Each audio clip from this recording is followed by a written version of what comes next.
'n man met die naam van Keaton Storts het, nadat hy aan die Universiteit van Oklahoma in Amerika gegradueer het hy as 'n sendeling in Malawi begin werk.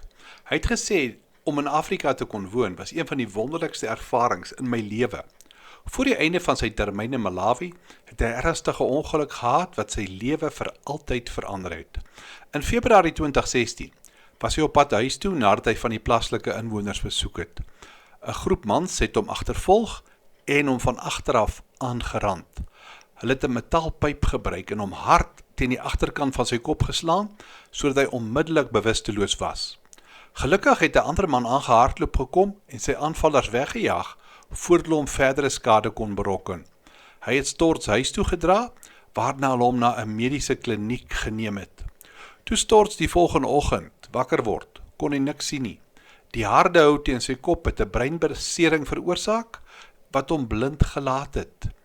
Hy het gesê, ek kan nie eens begin om al die emosies en gedagtes wat deur my kop gegaan het oor te dra nie. Sal ek ooit weer kan sien? Sal ek ooit die gesig van my toekomstige vrou en van my kinders sien? Watter kerk sal nou 'n blinde prediker wil aanstel? Maar ten spyte van al daardie vreesaanjaende gedagtes het hy gesê, het ek duidelik in my gees gehoor dat die Here my gepraat het. Keaton, gaan voort met jou bediening. Ek onthou dat ek gedink het, dit maak nie sin nie. Ek was so aangerand, ek is nou blind. Hoe lyk die bediening nou?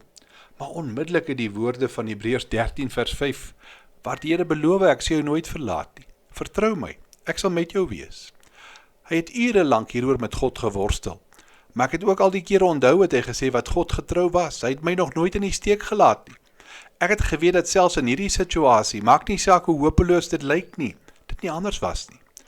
Hy het gesê die ware toets het gekom toe ek as blinde moes begin stap. Ek sal nooit die oomblik vergeet toe my gids met my begin stap het en die gevoel wat ek gehad het toe hy my arm vir die eerste keer gelos het nie. Ek was so onseker. Terwyl die trane oor my wange geloop het, het ek na die Here uitgeroep en vir hom gesê dat ek hom vertrou, toe ek my eerste tree gegee.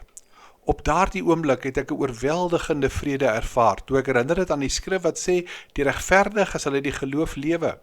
Ek het net geweet, die Here gaan alles laat reg uitwerk. My situasie het nie verander nie. Ek was nog steeds blind, meer kwesbaar as ooit, maar die Here was met my. En hy sou my nie teleurstel. Vir my was dit gehoorsaamheid en geloof, om God te vertrou met elke tree wat ek gee, terwyl ek nie kan sien nie. Oor die volgende 8 dae het ek elke dag in die geloof begin. Elke dag sou 'n ander persoon my arm neem en my op hierdie paadjie vergesel. As gevolg daarvan het baie Malawiërs nie net vir Jesus leer ken nie, maar ek het self baie gegroei. Boonop het die Here 9 dae later my oë ten volle herstel. Hy is so getrou. Ek is verbaas hoe hy dit ten goeie laat meewerk het. Al wat ek moes doen was hom te vertrou. Jy staar dalk vandag ook 'n baie moeilike situasie in die gesig en vir jou is dit oorweldigend. Maar die Here vra vir jou om uit te stap.